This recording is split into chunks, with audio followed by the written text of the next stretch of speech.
നമസ്തേ.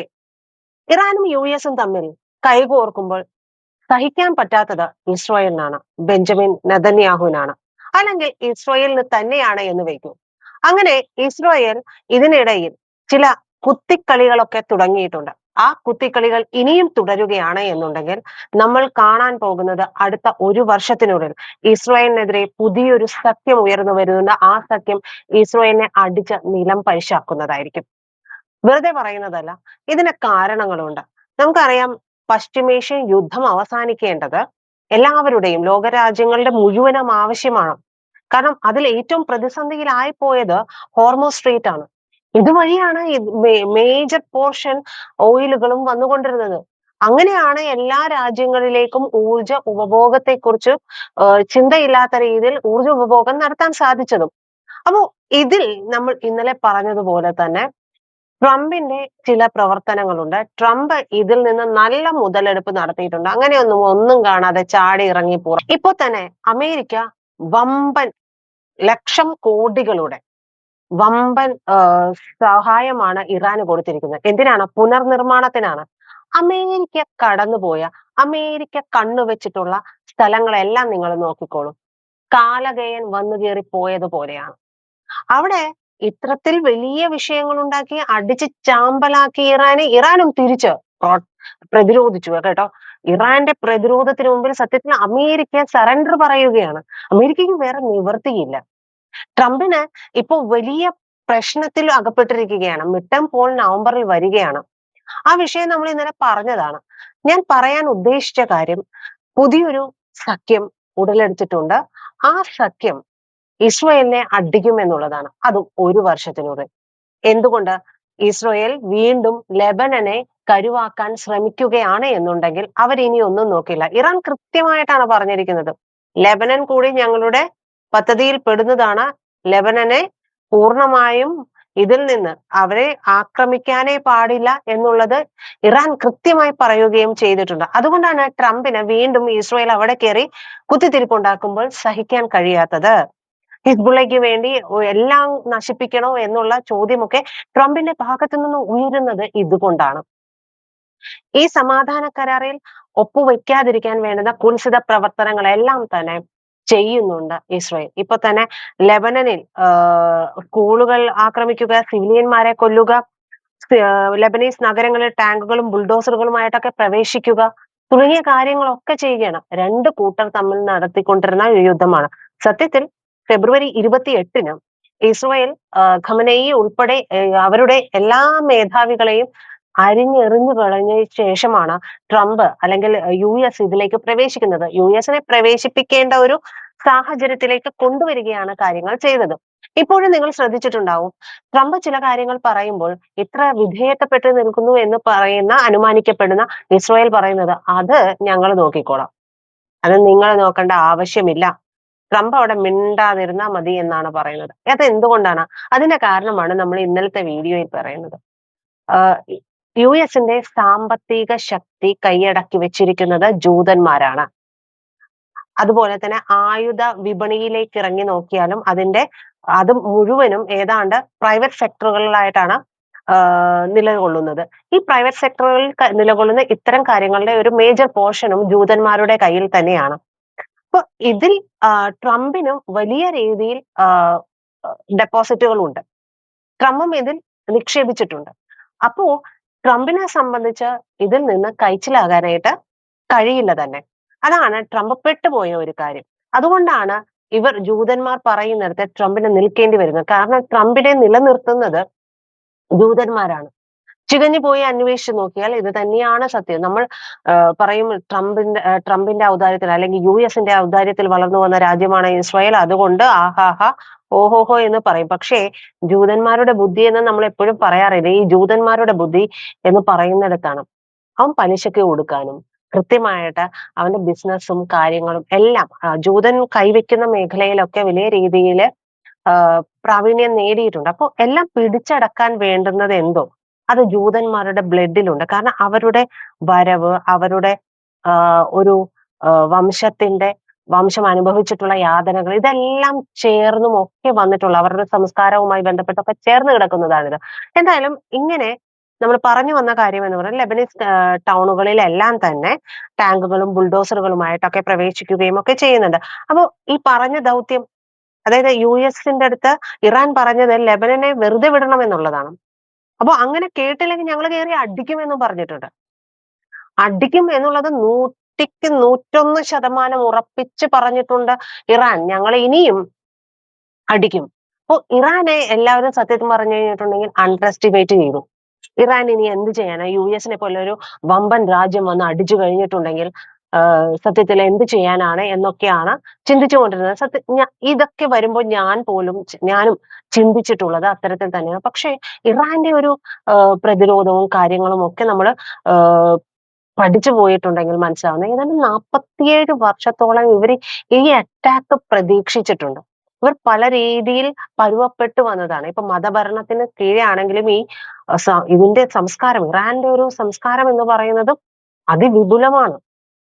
അപ്പോ അവർ അവർക്ക് മീതെ ഉണ്ടാകാവുന്ന ചില കാര്യങ്ങൾ നമ്മൾ പറയില്ലേ, മുൻകൂട്ടി കാണുക, ദീർഘവീക്ഷണത്തോടെ കാണുക എന്ന് പറയുന്ന പോലെ ഇവരിത് വലിയ രീതിയിൽ മുൻകൂട്ടി കാണുകയും ഒക്കെ ചെയ്തിട്ടുണ്ട്. അങ്ങനെ ഇവർ അതിന് വേണ്ടുന്ന ആ ഓരോ കാലഘട്ടത്തിന്റെയും ആളുകളെ അതിനു വേണ്ടി വാർത്തെടുക്കുകയാണ് ചെയ്തിട്ടുള്ളത്. അങ്ങനെയാണ് ഇവര് ഈ ഒരു സമയത്തേക്ക് ഏറ്റവും ഒടുവിൽ യുറേനിയം സമ്പുഷ്ടീകരിക്കുകയും അവരുടെ ഊർജാവശ്യങ്ങൾക്ക് വേണ്ടിയാണ് എന്നൊക്കെ പറയുകയും ചെയ്യുമ്പോൾ തന്നെ, അപ്പോൾ തന്നെ ഇവരുടെ കയ്യിൽ അണുവായുധം കിട്ടുമ്പോഴുണ്ടാകുന്ന ഭവിഷ്യത്ത് എന്താണെന്ന് ഒന്നുകൂടി നമ്മൾ ആലോചിക്കണം.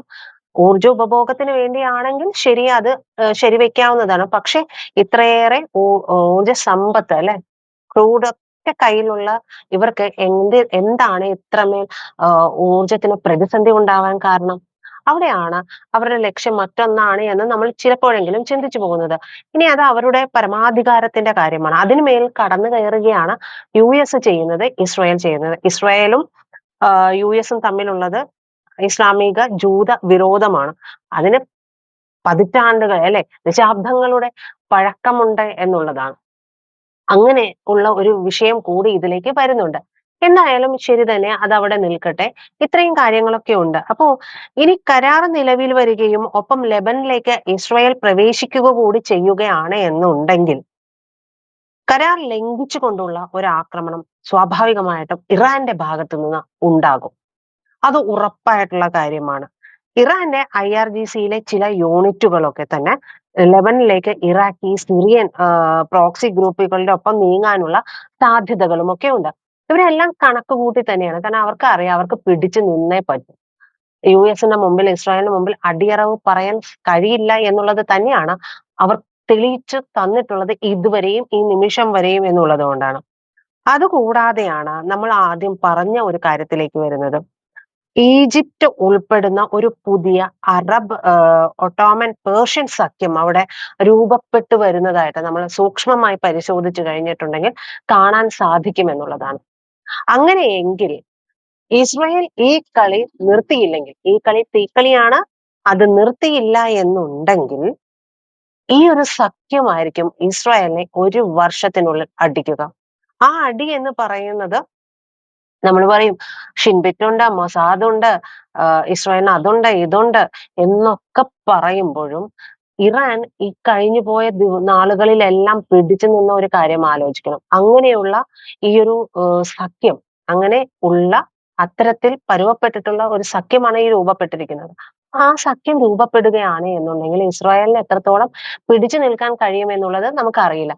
പിന്നെ ഇസ്രായേലിനെ അടിക്കുമ്പോൾ അമേരിക്ക വരുമോ എന്നുള്ളത് സംശയകരമായിട്ടുള്ള ഒരു കാര്യമാണ്. കാരണം ഇറാനുമായിട്ട് ഡീലിലാണ് ട്രംപാണ് ഏർപ്പെടുന്നത്.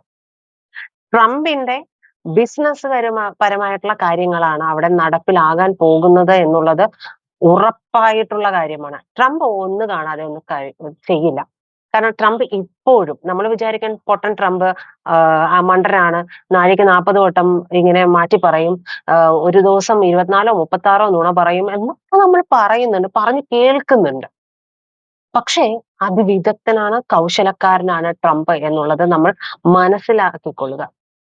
ട്രംപിന് ഇനി ട്രംപ് അധികാരത്തിൽ വന്നതിന് ശേഷം ട്രംപ് വളരെ കൃത്യമായിട്ട് എന്താ പറയുക, ഇതെല്ലാം മാറ്റി, ബൈലോ എല്ലാം മാറ്റിയിട്ട് വീണ്ടും വരാനുള്ള ഒരു മൂന്നാമത് കൂടി ട്രംപിന് വരാനുള്ള സാധ്യതകൾ അങ്ങനെ നിയമത്തെയൊക്കെ മാറ്റി എഴുതാൻ ശ്രമിച്ചു. പക്ഷെ അത് പരാജയപ്പെട്ടു. അതുകൊണ്ട് തന്നെ ട്രംപ് ഇനി വിചാരിക്കുന്ന ഒരു കാര്യം, ഞാൻ പോവുകയാണ്, എനിക്കോ എന്റെ കുടുംബത്തിനും വേണ്ടുന്ന കാര്യങ്ങൾ ചെയ്യുക.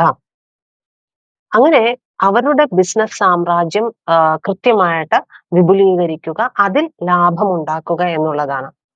മറ്റൊന്ന്, ഇസ്രായേലിനെ ട്രംപ് ആക്രമിക്കും എന്ന് പറയുന്ന ഒരു കാര്യത്തിന് പിന്നിലുള്ള കാര്യം എന്ന് പറയുന്നത് ഇത്തരത്തിൽ ഡീലിലേക്കാണ് പോകുന്നത്. ഇപ്പൊ പറയുമ്പോൾ ഒരു ധാരണാപത്രം ഒപ്പിട്ടു. പക്ഷെ ട്രംപിന് കൃത്യമായിട്ട് അവിടെ പുനർനിർമ്മാണത്തിനും കാര്യങ്ങൾക്കൊക്കെ റിയൽ എസ്റ്റേറ്റ് ഇത് കാര്യങ്ങളൊക്കെ ചെയ്യുന്നത് ട്രംപിന്റെ ഒരു ജോലിയാണ്. ട്രംപിന്റെ ഒരു ബിസിനസ് മേഖലയാണ്. ട്രംപ് എപ്പോഴും എല്ലാ കാര്യങ്ങളും സംസാരിച്ച് ഏറ്റവും ഒടുവിൽ പറയുന്ന ഒരു കാര്യമുണ്ട്. After all I am a business man. Yes, Trump എന്ന് പറയുന്നത് ബിസിനസ്മാനാണ്. ട്രംപ് ഈ യുദ്ധങ്ങൾ നടത്തിയതും വെനസ്വേലൻ പ്രസിഡന്റ് മഡുറോയെ പിടിച്ചുകൊണ്ട് പോകുന്നതും ഇതെല്ലാം ട്രംപുമായി ബന്ധപ്പെട്ടിട്ടുള്ള ഡീലുകൾ കൂടി നടത്താൻ വേണ്ടിയിട്ടാണ്. അത് അമേരിക്കയ്ക്ക് വേണ്ടി മാത്രമല്ല അത് ചെയ്തിട്ടുള്ളത്. അപ്പോ ഇത്തരത്തിൽ ഡീലുകളിലേക്ക് ഏർപ്പെട്ടതിന് ശേഷം അവിടെ പുതിയൊരു സഖ്യം വന്ന് ഇസ്രായേലിനെ ആക്രമിക്കുകയാണ് എന്നുണ്ടെങ്കിൽ ട്രംപ് മാറുകയാണ്. അപ്പോ ട്രംപ് ഇരിക്കെ തന്നെയാണ് എന്നുണ്ടെങ്കിൽ പോലും ആക്രമിക്കുകയാണെങ്കിൽ ട്രംപിന് അവിടെ ഇടപെടാൻ കഴിയുന്നത് വളരെ ചുരുക്കമായിരിക്കും. ഇടപെടാൻ കഴിയുമോ എന്നുള്ളത് പോലും സംശയമാണ്. അത്തരത്തിലുള്ള ഒരു വലിയ വിഷയത്തിലേക്ക് പോകും ഈ ഒരു ഇപ്പോഴത്തെ താൽക്കാലികമായിട്ടുള്ള സമാധാനം. ഇസ്രായേൽ ചൊറിഞ്ഞുകൊണ്ടിരിക്കുകയാണെങ്കിൽ, നെതന്യാഹു ചൊറിഞ്ഞുകൊണ്ടിരിക്കുകയാണ് എന്നുണ്ടെങ്കിൽ ഉറപ്പായിട്ടും ഇത്തരത്തിലുള്ള ഒരു സംഘർഷത്തിലേക്ക് പോകാനുള്ള സാധ്യതകളും ഒക്കെ കാണുന്നുണ്ട്. ട്രംപ് എപ്പോഴും പറഞ്ഞതുപോലെ, മുൻപ് നമ്മൾ പറഞ്ഞതുപോലെ, after all I M A business മാൻ എന്ന് പറയുന്നുണ്ടെങ്കിൽ ഇപ്പോ ആയുധ വിൽപ്പന രംഗത്ത് ട്രംപിന് നിക്ഷേപമുണ്ട്. ആയുധ വിൽപ്പന വലിയ രീതിയിൽ ഈ കാലഘട്ടത്തിൽ നടന്നു. തിരിച്ച് പുനർനിർമ്മാണം, റിയൽ എസ്റ്റേറ്റ്, ഗസ പുനർനിർമ്മിക്കാൻ പോകുന്നതുമൊക്കെ US ആണ്. അങ്ങനെ വരുമ്പോഴുണ്ടാകുന്ന അവർക്ക് കിട്ടുന്ന ലാഭമുണ്ട്. ഇത് നമ്മൾ വിചാരിക്കുന്നതിനൊക്കെ അപ്പുറമുള്ള കാര്യങ്ങളാണ്. അപ്പൊ ഇത് നമ്മൾ വിചാരിച്ചെടുത്ത ഇങ്ങനെ നിന്നു. പിന്നെ ട്രംപിന് ഒരു കാര്യം പറയാതെ വയ്യ. ട്രംപ് ഏറ്റുമുട്ടിയിട്ട് ഒന്നും ചെയ്യാൻ പറ്റാതെയായി പോകുന്നത് ഭാരതത്തിന്റെ അടുത്ത് മാത്രമാണ്. നമ്മൾ പറയും ഭാരതം US ഏറ്റുമുട്ടി കഴിഞ്ഞ അവസാനം തോറ്റു പോകും എന്നൊക്കെ. പക്ഷെ എനിക്ക് തോന്നിയിട്ടില്ല ഇതുവരെ ഭാരതം എടുത്തിട്ടുള്ള നിലപാടുകൾ അനുസരിച്ച് ട്രംപിന് ഭാരതത്തെ അംഗീകരിക്കേണ്ടി വരും. അതാണ് ഈ കഴിഞ്ഞ ദിവസം G7 പോകുമ്പോ പോലും ട്രംപിന് പറയേണ്ടി വന്നത്, മോദിയെ അങ്ങനെ പറയേണ്ടി വന്നത് പോലും അതുകൊണ്ടാണ്. അപ്പോ വിളച്ചിലൊന്നും ഇന്ത്യയടുത്ത് നടക്കുന്നില്ല എന്നുള്ളതാണ്. നിങ്ങൾക്ക് വേണമെങ്കിൽ ഇതിനെയൊക്കെ വിമർശിച്ചും പറയാം. പക്ഷെ നമ്മള് പ്രത്യക്ഷത്തില് മാത്രം ഒരു കാര്യം നോക്കിയിട്ട് പറയുന്നതല്ല, ഇത്തരത്തിലുള്ള ചില കാര്യങ്ങൾ കൂടി വരുന്നുണ്ട്. അതുകൊണ്ട് ഇപ്പോൾ ഇസ്രായേൽ നിർത്തുകയാണെങ്കിൽ അത് വലിയ കുഴപ്പമില്ലാത്ത, ഇനി ആർക്കും പരിക്കേൽക്കാത്ത രീതിയിലുള്ള കാര്യങ്ങളിലേക്ക് പോകും. അതല്ല, ഇസ്രായേൽ വീണ്ടും ചൊറിയുകയാണ് എന്നുണ്ടെങ്കിൽ ഇറാന്റെ തിരിച്ചടി ഉണ്ടാകും. കൂടാതെ ഒരു വർഷത്തിനകം ഇത്തരത്തിൽ അറബ് ഒട്ടോമൻ സഖ്യത്തിന്റെയൊക്കെ തിരിച്ചടി ഉണ്ടാകാനുള്ള സാധ്യതകളുമുണ്ട്. പ്രിയപ്പെട്ട പ്രേക്ഷകരെ, ഈ വീഡിയോയെ കുറിച്ച് നിങ്ങൾക്ക് തോന്നിയ അഭിപ്രായങ്ങളെല്ലാം കമന്റ് ആയിട്ട് രേഖപ്പെടുത്താൻ മറക്കരുത്. തെറ്റുകളുണ്ടെങ്കിൽ തിരുത്താനും മറക്കരുത്.